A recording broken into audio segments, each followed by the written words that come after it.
Okay. Hi, everyone. Thank you for coming. So we're having our session today. So you want to be a committee lead or you're at least interested. And thank you for joining people here on Zoom, but I hope people are also watching at home. And this is for the SDG Undergraduate Research Group, or SURG. I'm one of the co-founders. My name is Rohit, and I was a committee lead back in the day. Brittany, do you want to introduce yourself?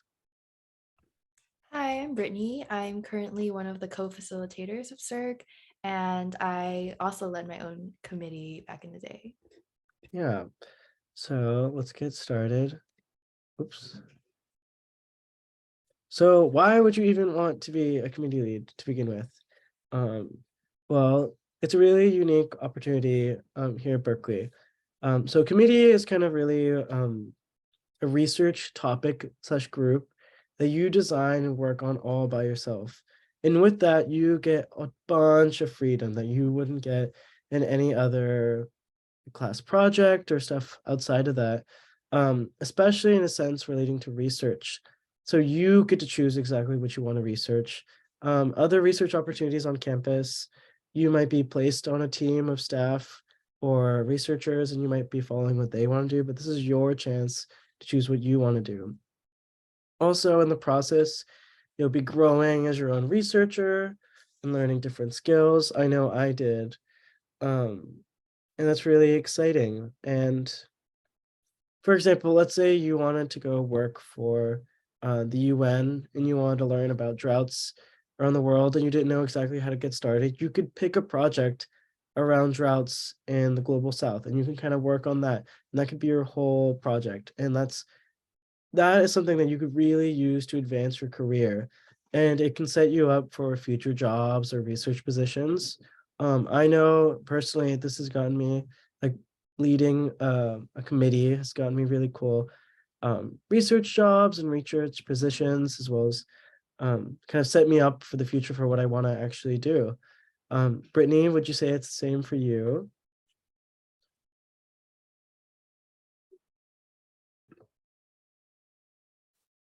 Sorry, you're cutting out a little bit for me. Uh-oh. But yeah, it did really help with like experience. Also, when interviewing for some research positions, they really like to hear about like you taking initiative and leading your own committee and basically taking your passion and sort of exploring it in this project. Yeah, so that's really kind of exciting to have something you can talk about during interviews, hopefully have some outcomes that you can also show for. Also, if you want to do a senior thesis, this is a really, really good experience for you to get started and do things on your own. And you can, through this process, learn more about yourself and your committee leads more in depth, which is really exciting. Um, so the first step for if you deciding what you want to do for committees, recognize what do you want to do. You can really research anything in our club. We are focused on the same sustainable development goals, which is the 17 research goals, not research goals, 17 goals defined by the UN.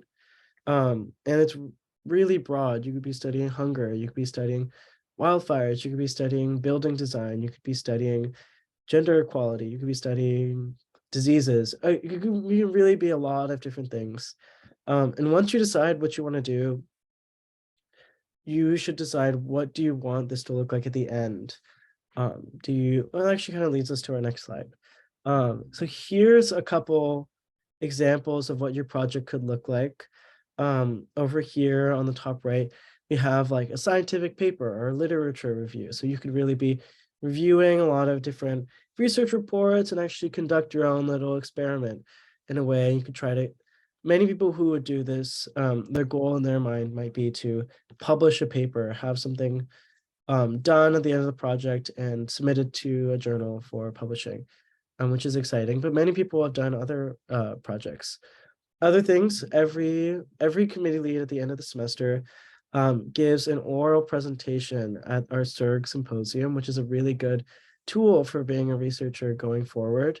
Other things you could do is you could create a scientific poster.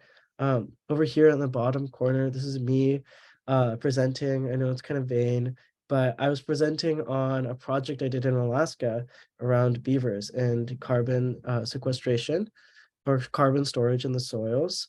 And this is actually the opportunity I don't think I would have gotten if wasn't a committee lead. I don't think I'd be as prepared to do as I was to do this project if I didn't do this project. So it's kind of exciting. And this is another outcome you can be doing. Other projects in the past have created something outward facing or something more creative than just a scientific paper. Um, One I really liked was the possibility of making what's known as a story map using GIS, which is kind of a mapping tool. And it can be public facing and people can kind of interact with it and they can see what your project has become. Or it could be a report or assessment. Really, what your project could look like, it's totally up to you, and you can be creative with it. And it should hopefully make you excited and your committee also excited as well. So yeah, so here are some examples of some past research projects. This is mine. This is wildfire vulnerability in the San Francisco Bay Area. And this is actually pulled from our SURG symposium. I had to do this project completely online with a bunch of very close friends, which is very exciting. Um, and so here are a couple of the SDGs that we were working with.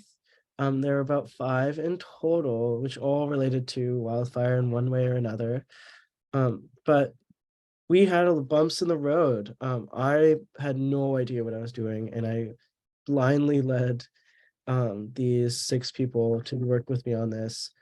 So the goal of our research project was to create like an interdisciplinary report on wildfires in the Bay Area.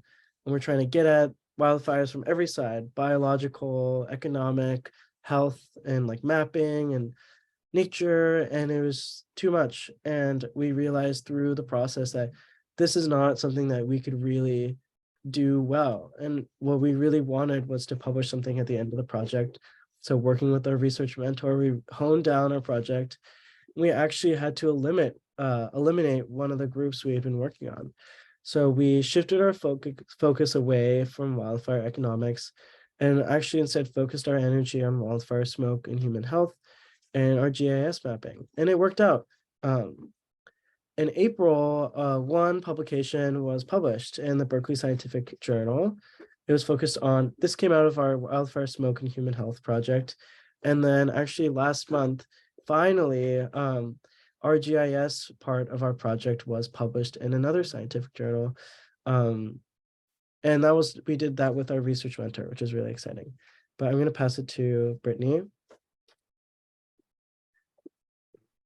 Yeah, so I'm going to talk a little bit about my project, which I led in my second semester of being in SURG. So me and my fellow committee lead, we decided to do microplastics in the Bay Area.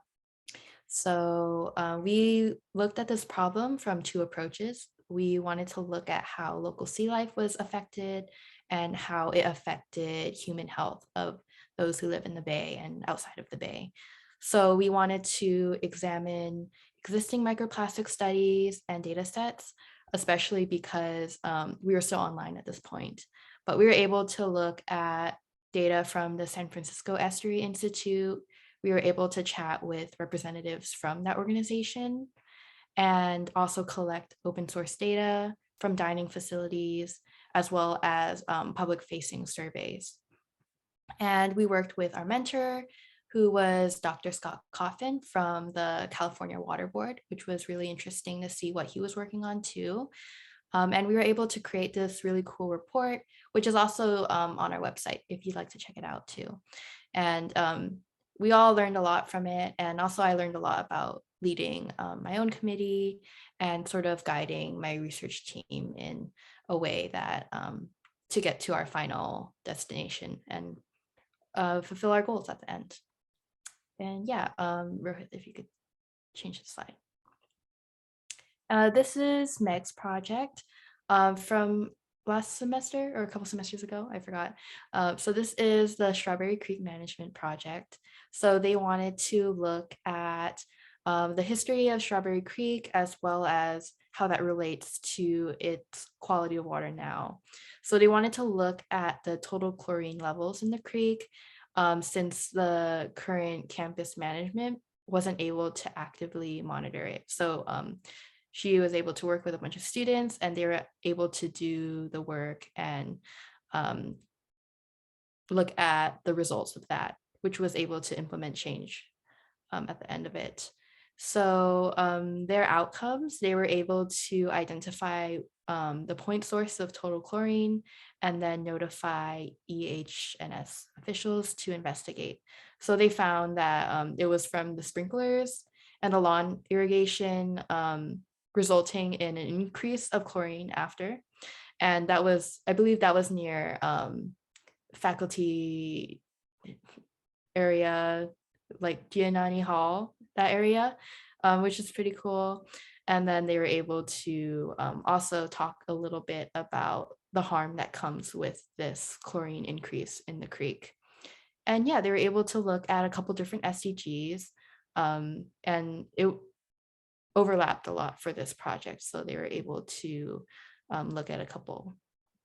And yeah, their project is pretty cool. It's also linked on the website if you'd like to take a look.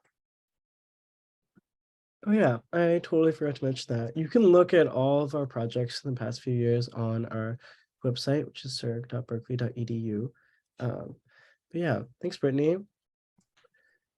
So kind of getting back to one of the important steps in your committee lead process. One of the most important things is selecting a research mentor, someone who can kind of guide you, someone a little bit more experienced in the field. Um, and there's kind of two strategies for finding a mentor. I should mention that some projects have gone without a research mentor, but we do highly recommend finding a mentor if possible.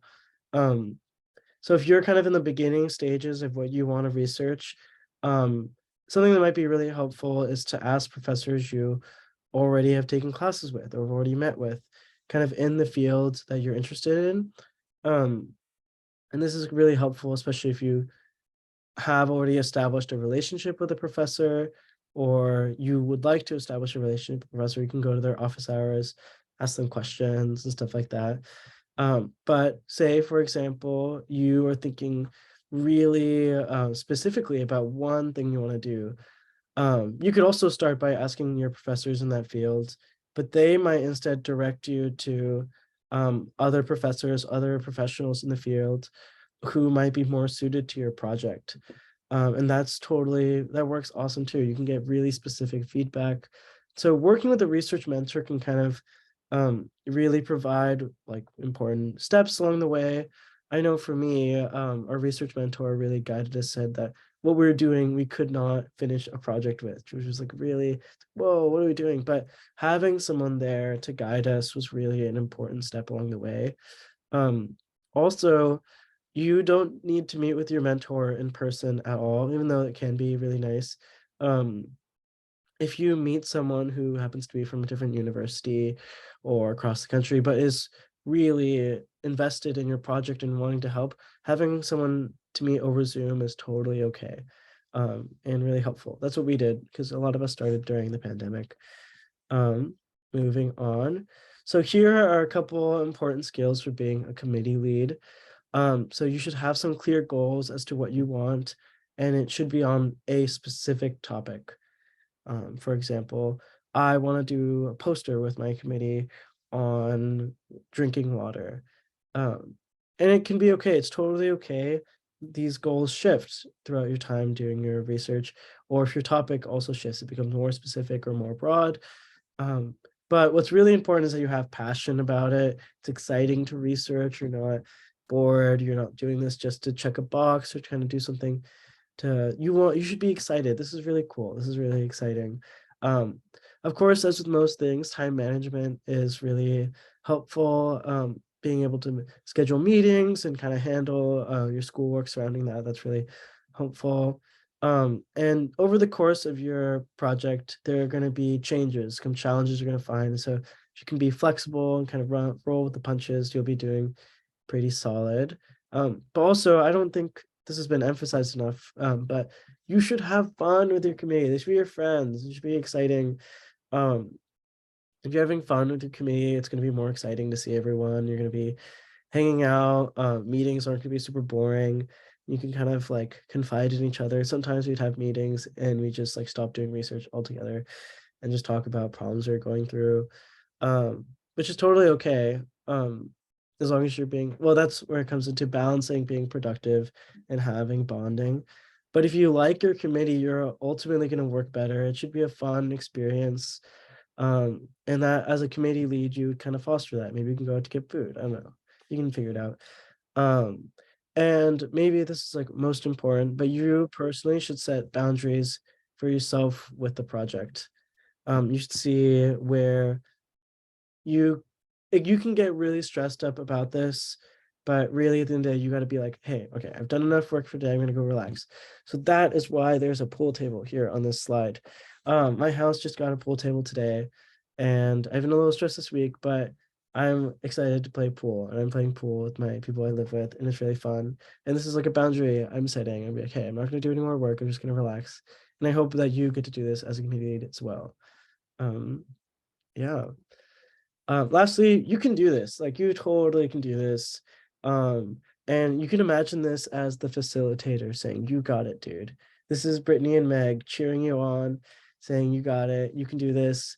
People are here. People have been committee leads. They can support you. They can give you advice. Um, and you can do this. This is going to be a really valuable experience in your life if you do this. Um, and you got it. Brittany, do you have anything you want to add? Yeah, so more along that line, if you have an idea for a project, but you also think that it's a little bit too daunting to tackle it by yourself as a committee lead, you can also work with someone else. And that really helped me when I was working on my project.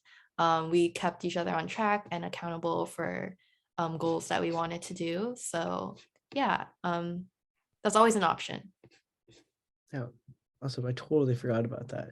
Yeah, those are some really successful projects also. Um, so moving on, if you're interested, we just opened up our applications for committee lead for the spring, and our applications are due the Sunday after finals on December 18th. Yeah, if you have any questions, you can email us about the applications. Brittany, do you want to add anything really quickly? Um, Yeah, I mean, yeah, the QR code is right here. I think the application is pretty straightforward. There are a couple of short answers to kind of like go over your idea, but you don't have to have like a complete outline done as long as you sort of have like that passion for it and you kind of convey that. Yeah, it's like a pretty good chance that it'll be passed through and you'll be able to start working. Awesome. Thanks, Brittany. Okay, I'm going to stop the recording.